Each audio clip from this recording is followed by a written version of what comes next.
Welcome to another Engineering with Mike episode. Today I want to talk about air filters, and specifically the air filter for my motorcycle, or really this applies to any high performance engine, or any engine for that matter. I wasn't really happy with what's available on the market. Typically you've got paper filters, semi-synthetic paper with polymers. You've got the foam filters, which are less common. These are open cell polyurethane foams of varying porosity and pore size. And finally, you've got these cotton gauze reusable filters, which K&N made famous many years ago. People use them, they work, they have very low restriction, they flow air very well. However, they are not great at trapping the smallest particulates and sediment. So the filtration efficiency is not fantastic. It's probably the worst of all the filter types. But having said that, they do flow enough air, they maintain your warranty, and they're good enough. However, that's not good enough for me. I wanted the ultimate in airflow, or at least close to it, as well as longevity and protection for my engine, because this motor screams, and I ride the hell out of it to the tune of 10,000 plus miles, 16,000 kilometers a year, and I need it to last a long time.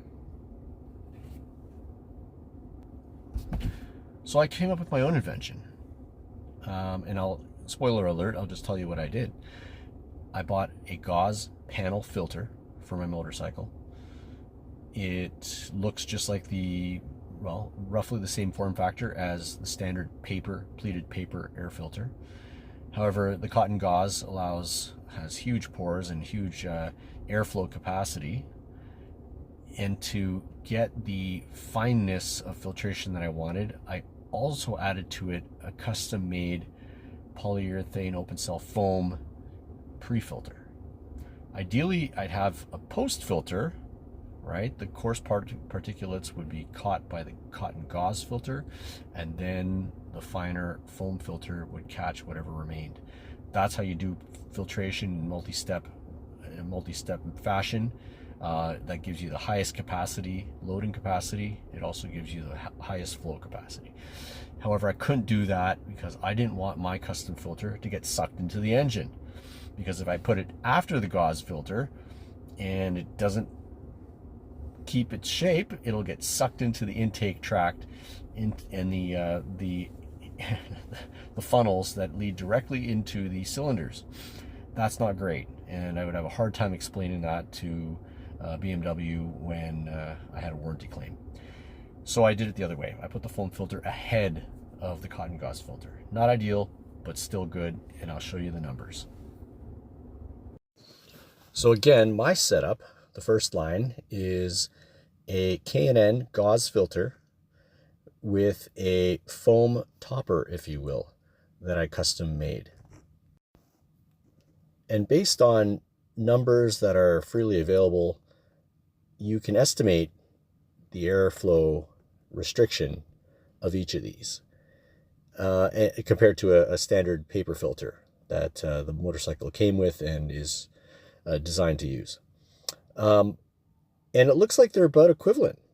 At the end of the day, my double reinforced filter is as restrictive as a brand new paper filter, which is fine. That's actually terrific.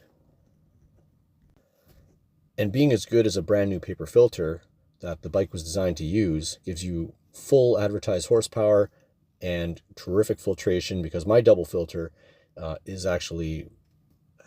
tremendous loading capability, far more than the paper filter. As a result, once that paper filter begins to be used, my setup has superior characteristics. It tends to maintain its flow capability, unlike the paper filter, which blocks relatively quickly over its use.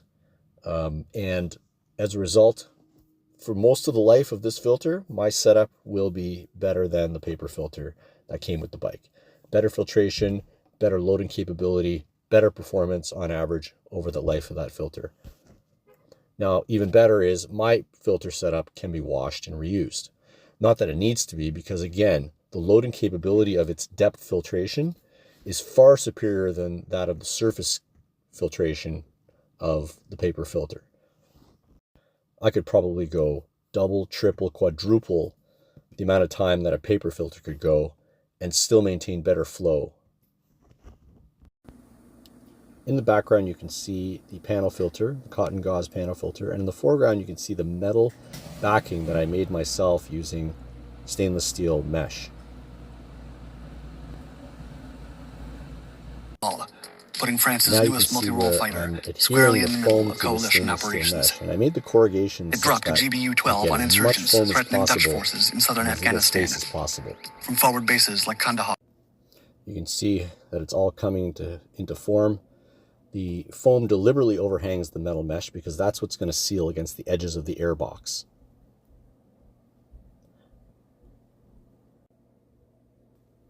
The corrugations I made allowed me to use twice the length of foam that I would otherwise have been able to use.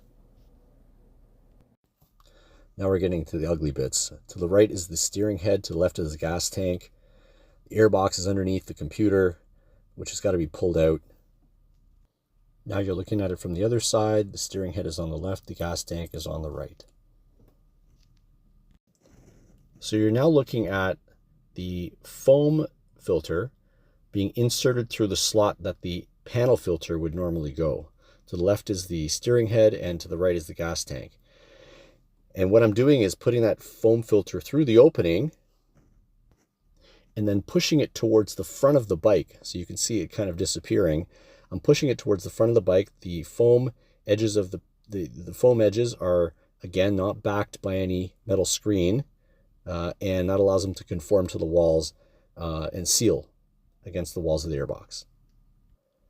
And then after this, I'll insert the panel filter, the K&N cotton gauze panel filter, and that'll provide the physical support to keep that foam filter in its place and from getting sucked into the engine. So after all is said and done, I've got better filtration, fewer filter changes. I could probably go a couple of years without having to clean this filter. And at the end of the day, I'm actually saving money. So better performance, saving money, had a little fun, saving money, and also protecting the engine better. I've seen in the past from my own custom filters that I've made that the polyurethane foam is an outstanding filter. It has huge holding capacity, depth filtration. The entire depth of that foam is able to catch and retain particulates, dirt, dust, and without impairing its flow.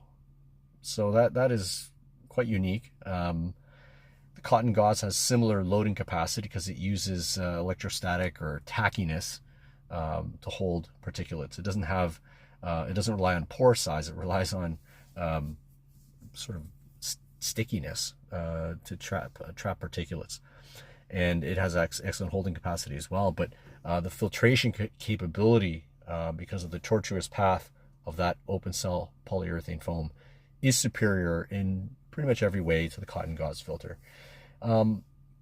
So in the end, it's a huge win for longevity, for fuel efficiency. Not that really matters on a motorcycle. And also just maintenance, ease of maintenance. I don't have to touch this thing for at least a year. So call that a win. I'm going to check in on it after a few weeks to see if everything looks okay. Worst thing that happens is my foam filter gets out of place and leaks air past, but then I've got the K&N to back it up. So it's not the end of the world if my foam filter fails. And that's another benefit of having that K&N panel filter, because it'll be my last resort, and it's not a bad last resort.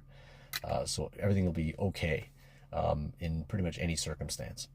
So thanks again for watching. I hope you learned something, and hope you do your own experiments. Just be careful, don't blow your engines up, and keep on motoring. Cheers.